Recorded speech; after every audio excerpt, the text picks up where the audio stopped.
What's up, everybody? Welcome back. This is my second lesson for you guys. Yeah, hope you guys enjoyed the first one that I showed you in my first video. Hope you guys got some good tips. I'm gonna show you some other tips on this one. Remember when I said I was going to use your samples to show you how to create music around it? Well, I'm not going to do that for this one. I'm going to show you how to use another sample that I have in this project that I started not too long ago. I'm still working on it, but this sample is it's from an old school song, and what I did was pretty much chop it up. So usually when you put samples in music, and hip hop music, electronic music, you want to know how to chop it up and be real creative. It's all about creativity when you're dealing with samples. Try to manipulate it. And another thing you want to do with samples is make it distinctive. Now, what a sample is, all it is an audio track from any type of recording. It could be from a song, it could be from something you created, it can be even like a short sound effect. So let's go to my project in Fruity Loops and let me show you what I mean. Here we go. I have my song right here, and let's play the song first so you can hear. And this is the sample that I chopped up, and I also have another small sample right here, this little voice.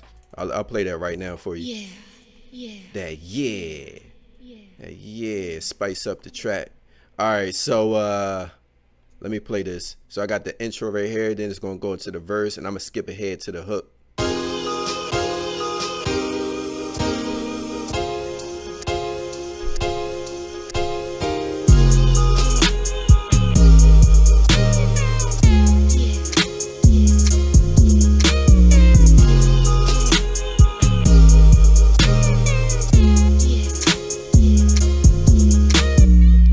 Let me go to the hook.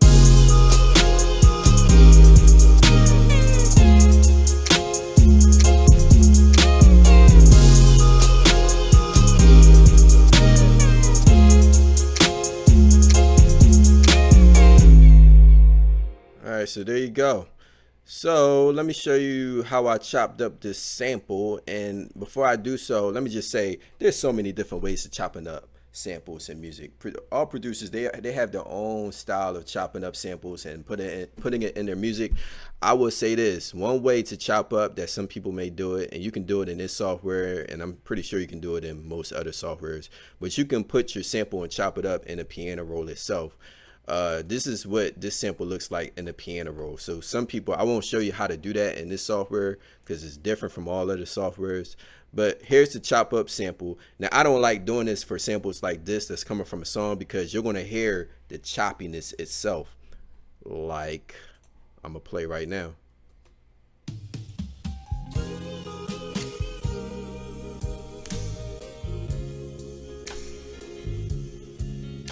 So you hear the choppiness. I don't like that. So you know what I'm going to do? I'm going to get rid of this. All right, so this is the sample itself. I'm gonna play the beginning, then I'm gonna play the end because the end sounds different from this stash.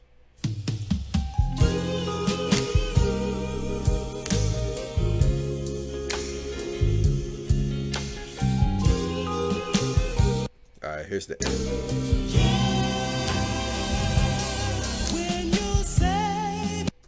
So I could have easily used the end of that, but I didn't. I used the beginning.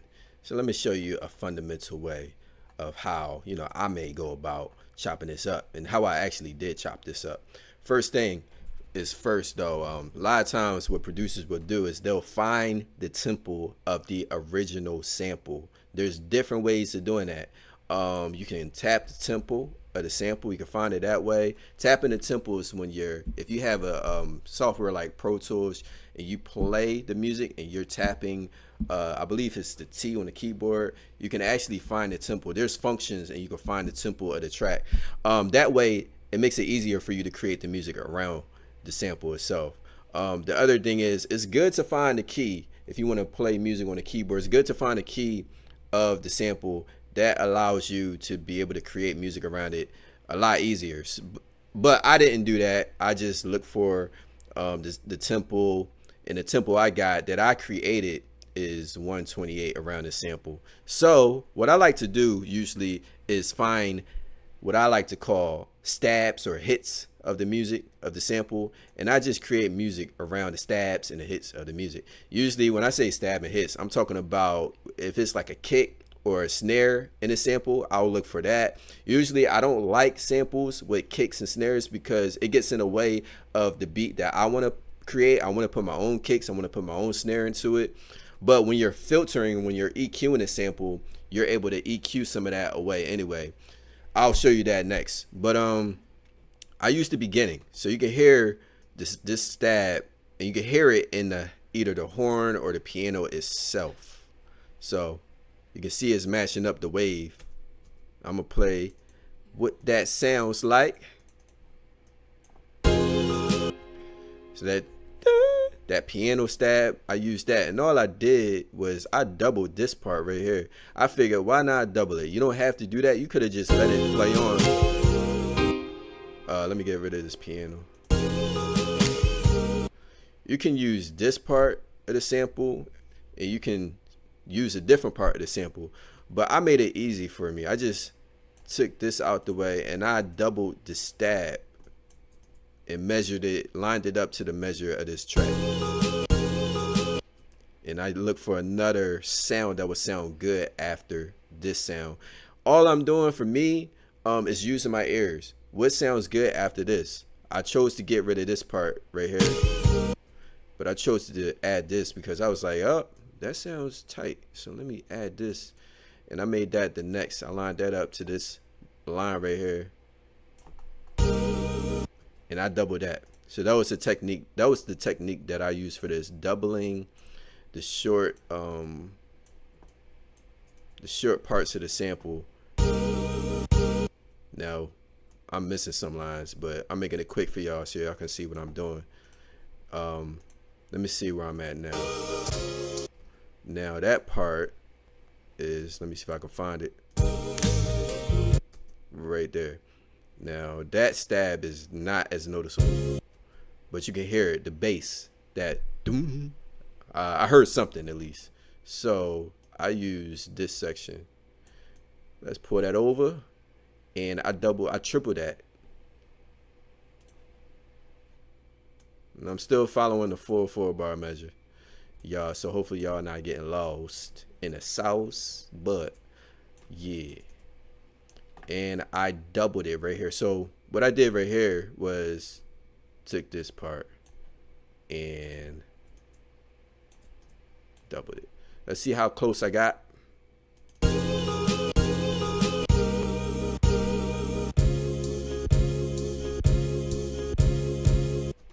That sounds pretty good. Let's listen to the original one.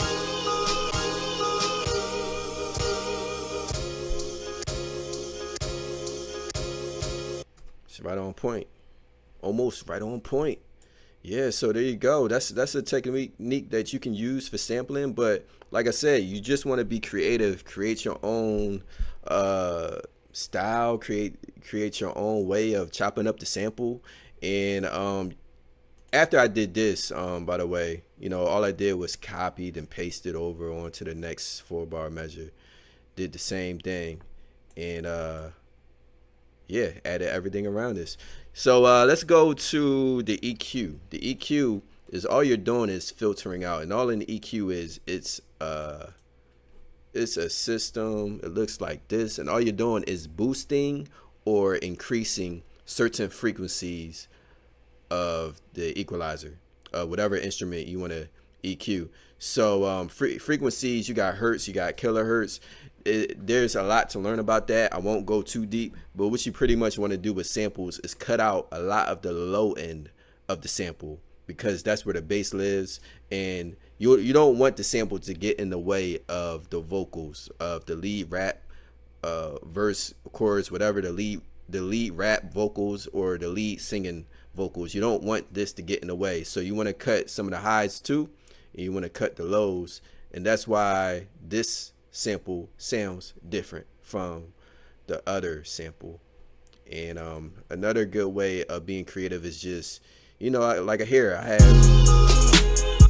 I have this. It sounds different here because I made this a unique sample from this other sample, and so when I added it into my track system right here, it's on its own track. And so since it's on its own track, I added its own effects for that one. So yeah, y'all, I hope you guys got some good tips from this sampling video real quick. I'm gonna show you guys now something from my phone, an app that I found. It allows you to create simple, I guess, beats from loops. And let's see, you'll see what I'm talking about right now. For this next session, what I want you guys to do is go to your phone. It can be Android or it can be your iPhone, and I want you to download this app. It's called Drumpad 24. This is an app that allows you to function the loops that they have inside of their pads. So if you don't know what a drum pad is, it can be an analog or a digital system that allows you to trigger loops. So the loops are instruments that are played, like a short clip, like a music clip that's played, or it can be sound effects. So there's, some interesting sound effects that they have on a Drumpad 24. You can also load some of your own sound effects and create something, and this will allow you to create music and record music through the drum pads. A lot of DJs use it, producers still use it, and there's analog drum pads that some producers, maybe old school producers, will still use. There's also drum pads on keyboards that allows you to function, and record music that way. But let me show you some of the functions on this drum pad. All right, y'all, so this is my Drumpad 24 on my phone. Let me show you some of the features, and then I'm gonna show you what I want you to do with this drum pad. All right, so this is the front page. You got the pads themselves. They're all wonderfully colorized. So you press one, it's going to make the sound of that pad. Some of these pads have loops. So they have loops. All right, so let's go to some of the functions up here. First, you got menu. Don't have to worry too much about that. That just allows you to add any extra stuff onto your pads. The second one you have is record. That allows you to record whatever you're playing.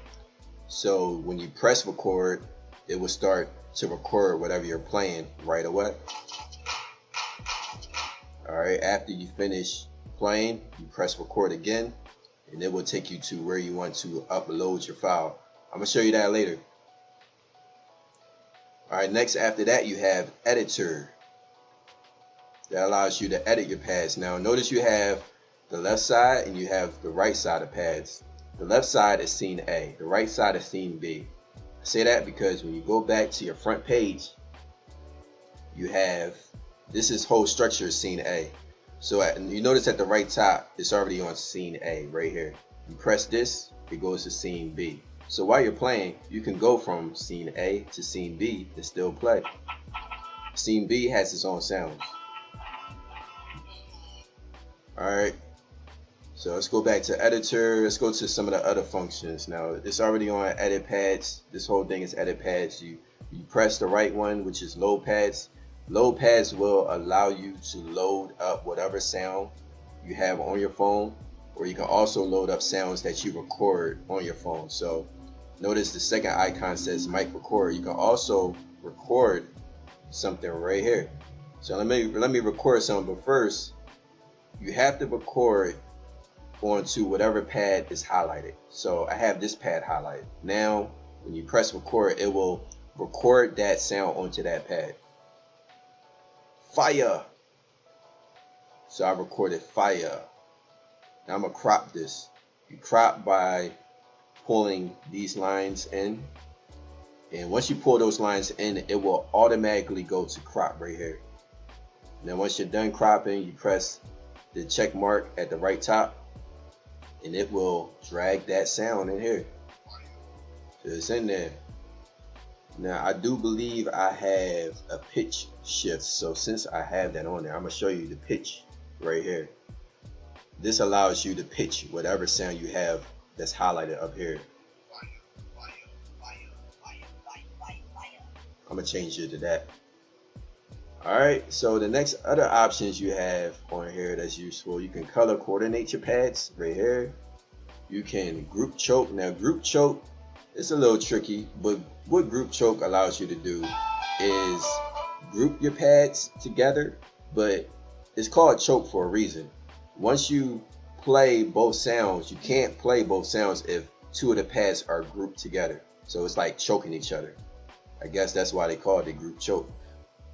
So if I want to group that one and I want to group this one, those two are on group one. So I can't play those two pads at the same time. Or if I play this one and then play that one, it would get rid of that sound like it just did right there.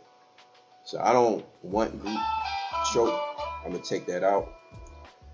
Let me go to the next one. You got drag pads that allows you to switch around your pads wherever you want to, however you want to switch it around, move your pads around. And you have duplicate, which will duplicate any pad by doing the same thing. I'm not going to duplicate right now, but it will duplicate any sounds that you have. And those are, I believe, the general editing options you have on here. Alright, let's go to loop. Loop allows you to loop whatever sounds you have here. So you press loop and then you play the pad, it will loop that sound. The loop function is useful because if you want to loop a sound and play around that sound, you can while you're recording. Now if you press this pad again, it will loop faster. So you press it again, it will loop faster than that. Alright, then it'll go back to playing slow again. To stop loop, you just keep your finger on loop and it'll stop. Alright, also next to that you have sound effects, FX effects. Now, this will bring in all the sound effects that they already have on this phone. So when you press sound effects, it goes to these sound effects layered right there. You can play these sound effects while you're playing the pads. You can also play the pitch of the sound. While you're playing, you can change the pitch of it. So you go left, it goes down. You go right, it goes higher. And I do believe that's everything pretty much. So let me show you what I want you to do now. Alright y'all, so I want y'all to give me a minute recording of playing the pads. And I'm going to show you how. Press the record, and here we go.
Alright, that was my little beat for y'all, little something something.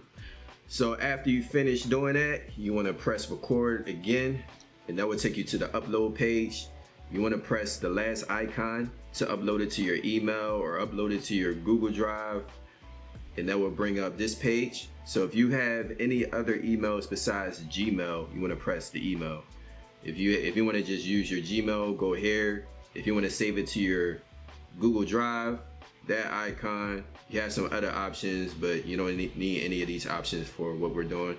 So if you have any other emails, just press email. It'll bring up some other emails like Hotmail, Yahoo, and you can email it straight to programs@projectcreatedc.org. That's where you're going to email your file. If you want to email it to yourself and then email it to that file, please do. That way you can hear what you created. You can get an idea of what it sounds like. All right, y'all, thanks for watching another video of mine. I hope you guys learned something new about the samples and about this drum pad. Have fun with it. and let me see what you got. Let me see you create something really good if you can. If not, just have fun. Let me see what you got. Other than that, I look forward to my next class with you guys. Be safe once again, and I look forward to chatting it up with you next time. All right.